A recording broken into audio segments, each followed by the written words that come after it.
I'm with Emerson, and I'm responsible for our HR function for our corporate enterprise employees, and that's global employees. And I also oversee our charitable trust, so all of our philanthropic efforts across the country. I think when you have the potential to impact comes a significant amount of responsibility. And so it feels like there's a little bit of a weight because you want to make a difference, and you're also exposed to all the issues that exist. And so it's a very, I would say, something that you just don't take lightly. You really are trying to make significant impact in the future. And you so desperately see what the issues are. Sometimes when you're not in the space, you don't see how complicated some of the issues are. My role is to really think about how is Cortex leveraging its relationships, its real estate, its programs to ensure that everyone in St. Louis has an opportunity to engage in our innovation economy. I'm very clear that I've gotten where I have because I've worked hard, but also because I started on third base. My dad is an investment banker, my mom's a minister, and so that pairing of sort of the economic thinking as well as emotional and moral philosophy, my parents instilled that in me, but those two fields together gave me a range of skills that have helped me think about the issue from a variety of different perspectives. Well, I'm the president of American Metals, which had been, up until May 1st, a third-generation family business started by my grandfather, but we sold May 1st. It is now a part of a larger ESOP, so it is employee-owned, which I feel very proud of and I'm happy to have for our employees. But it was not something as a girl growing up that I had a lot of interest in. You know, I didn't ask my dad, tell me more about sheet metal or that sort of thing. And I started a career as a CPA and worked in public accounting for about 5 years, but then was tired of having no life from January to April. And so I said to my dad, do you think I could maybe join the business? And at the time he said, I'm not sure if there would be enough for you to do. And I said, well, let's just try it and see where it goes. And if I develop a passion, and I did. It's called collective giving. So the simplest way to explain that is a group of women come together to engage in focused and thoughtful grant making to our community, to smaller, below the radar organizations. So an SOS since 2006 has given out over 3.3 million to 106 organizations. And the interesting thing is we're sort of a quiet but a mighty force. I mean, a lot of people don't know what we've done, but to give out that much money to that many organizations is really cool. And it's not me by any means. I mean, it's really a group of dedicated, amazing women who've taken this to a whole nother level. I wanted to be a litigator, to be honest. That's what I first started out with. But then litigation and mommyhood don't always go together. And so it was super important that my kids actually survive at the end of the day. So I decided that I would open my own, put out my own shingle, and then turned around and joined a large law firm, learned a lot over there. And then I pivoted out and came back to practicing on my own. I love what I do. It doesn't seem like work. I mean, law is law can be commoditized, and at the same time, it can be so personal. When you're coming with your personal story to somebody, you want to make sure that person honors that personal story. I took this job or responsibility at the time because it was something that my family was very passionate about. And so I think just having worked on the Arch project and a few other large, philanthropic projects in the city, it just made sense. I never set out thinking like, oh, this is going to be my career and I'm going to be a sports person. I really just thought this was going to be a great thing for the community. And working with my family and other partners, we were going to put St. Louis back on the international map. I did not expect 5 years later to be CEO. I did not expect to have 150 people working for me. Well, when I first heard about parents as teachers, I had a baby. I remember being afraid when I left the hospital and begging my physician to let me stay a few more days because I had this tiny human that I was responsible for. And that was my first introduction to parents as teachers as a resource for me as a parent. My personal experience is what drew me to parents as teachers as a work opportunity. So I think that for me, work that makes a difference and is meaningful is what I value. And so I naturally excel when I'm in those spaces. Family is important to me. My personal family is important to me. So for work that is about engaging and supporting families, it's a natural win for me. I'm a partner in strategic growth at Anders, and I've been here almost 20 years. And I guess what I'm most proud of is I was the first non-CPA partner here. So when I started at Anders, we were 70 people and $8.6 million. And so we're going to end the year at 450 plus people and somewhere north of $80 million. So I always tell people I certainly didn't get you here by myself, but I don't think you get here without me. A lot of times though, what I see is that women, we count ourselves out, right? We kind of say, oh, I can't do that, or gosh, I don't have that exact skill set. And a guy would just say, sure, I can do it, right? So I was just say yes, right? Say yes to these opportunities that you're given. You're going to figure it out later. So as long as those opportunities fit in your value and mission set and who you are as a person, say yes.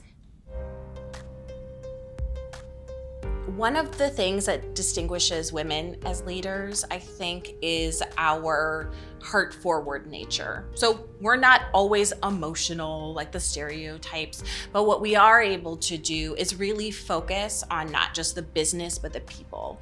We can pay attention to both what we're doing and how we're doing it, and building those relationships in a way that I think may feel more natural and maybe a little bit deeper.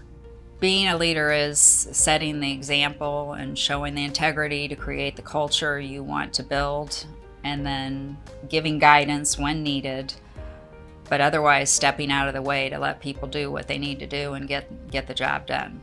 When I'm leading a team, if I am a part of the team and setting direction, but also rolling up my sleeves, that seems to work best for me. I think the most important thing is setting an example. People can see how you behave. So if you behave and you're working hard and you know your stuff and you're kind to the people that work with you and you don't run, a dictatorship, being a dictator is not the way to get great people. I think one of the things that I would look for in a leader is somebody they need to be honest. They need to be transparent. I'm sensitive. I think there needs to be a little bit of sensitivity that goes along with that role, but I think they just need to be a good person, because leadership entails so many different hats that you have to wear, situations you find yourself in. And I think that if people don't trust you or have faith in you, then they're not going to follow you. And that's what you need. You need those people to want to work for you, to give you their best. I've experienced things where I worked with leaders and I had to be vulnerable and say, hey, I'm having some challenges here, or I messed this up.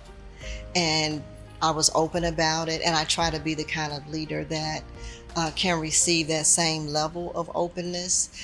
I also think it's important for leaders to understand and know, no matter who we are in the workplace, things that happen or that we have to deal with outside of the workplace impact us in the workplace. So sometimes we are working through complicated personal situations, but regardless of what's happening at home, we still have to press through at work, and it is easier said than done sometimes.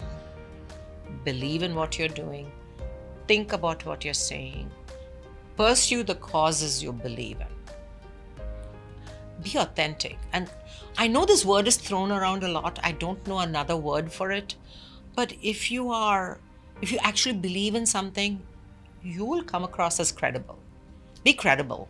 I think a leader has to really lead with a diversity of thought and then build their teams with a diversity of skill sets. I think when I look at my team, you have to have a lot of people that know a lot of different things and different things than what you know.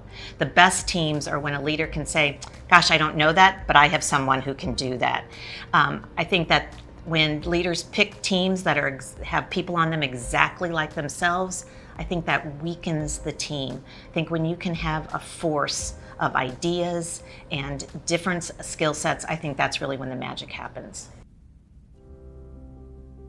I love those words. I'll tell you why I was so excited, because what we do is encourage and empower and enlighten women. As I reflected upon sort of my career, that is a really big piece of it, particularly encouraging and empowering, because in the field I'm in, that's often not seen. I'm probably the only head of a fairly substantial investment banking group that's a woman in America. When I think about empowerment and empowering, it's more about tapping into the existing power that every individual, every family, and every community has. We need to encourage each other. We need to empower each other to get to new levels. And along the way, just comes enlightenment, because sometimes you have these aha moments. I think Enlighten, I think having the children we've adopted has enlightened me to a whole world outside of somewhat the bubble I grew up in. I would definitely say I've been enlightened. A big part of my story is my sobriety and my personal work. I'm very public about that. I'm very public about the fact that therapy is critical to me as a leader to understand myself and who I am. And so I do that because I want other people to know that they can and should be human too. I want to empower them. That's really important to me, particularly for female leaders, leaders of color. It's important to me that in this era of leadership, I think it demands that we are transparent, we are honest. This has all been sort of what's going to happen next, what we don't know, we have to figure out. And so to be able to have the group that I've had around me, mostly my family, sit there and say, you can do this. Because there have been plenty of days where I'm like, you know what, I'm done. I didn't set out to do this, but now I'm here. And they would be the first ones to give me a hug or a high five or talk me off the ledge. And so I think that the encouragement from that circle has been important. I love empower, right? It's one of our core values here. And I think that is really what we have to do. You have to empower the people that are working, and I like to say with you instead of for you, because it's easy to do it yourself, right? Sometimes it's just much easier. And sometimes you just have to say, well, what do you think? And it's what I always tell young women. So if you're going to challenge something or be upset about something or disagree with something, that is great, but then come with a solution.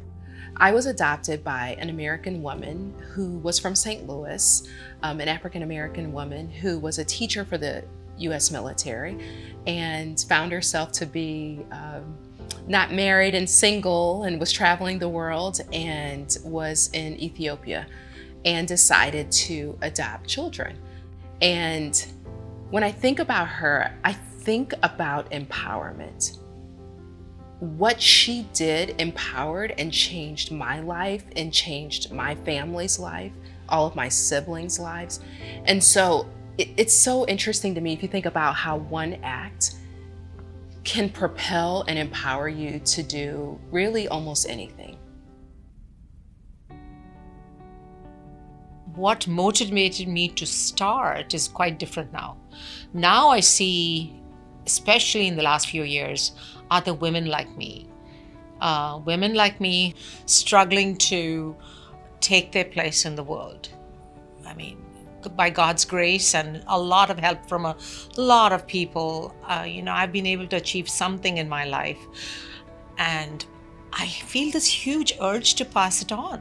My father had a saying that the only place that you start at the top is digging a hole, and that you needed to do a hard day's work for a good day's pay.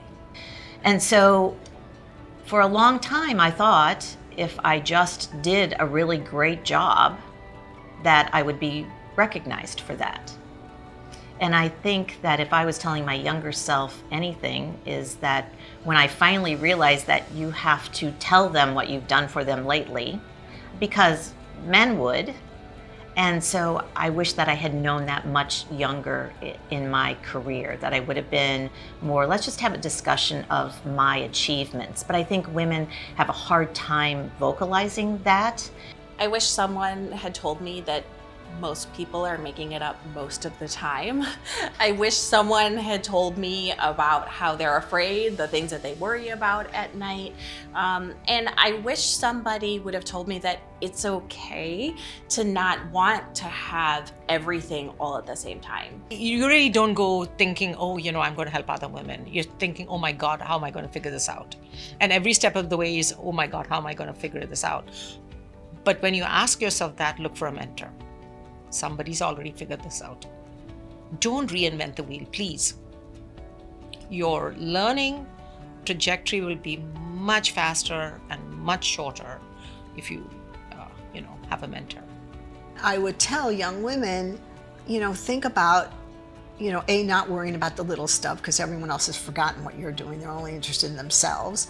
And B, try to rise above bad behavior. I wish I would have taken the time to build more relationships. I was very much head down, getting the work done, and somewhat oblivious to all the things that were happening, maybe socially outside of the workplace. But in hindsight, I wish I would have really continued to be a hard worker, but also taken that time to stop and build a network of individuals. Sometimes it's lonely at the top, and having those other female leaders that know exactly the same things you're going through and encourage me, and hopefully I'm encouraging them along the way when we have our challenges, both personally and professionally, has been a great resource, and they've become my best friends. Women are strengthened, whether it's in the workplace or outside of the workplace, by having a circle of support that we create for one another. So everybody has that friend that when they experience certain situations, hey, you pick up the phone and you can talk. Or I have friends I may not have talked to in about 4 years, and when we reconnect, it's as if we're back together 40 years ago. Surround yourself with good people. You need a tribe, and whether that's somebody who's your workout friend or your business friend or your therapist. But I don't think that women, and especially successful women, do it alone. They have to have that great group around them, because sometimes you need that person who's going to tell you the truth, whether you want to hear it or not. And then sometimes you need that person who's going to tell you the truth, meaning they're going to lie and tell you what you want to hear. But then you're also going to have that person that's going to high-five you and hug you and love you unconditionally. And so I think in order to really be as successful as you want to be, you got to have a group with you.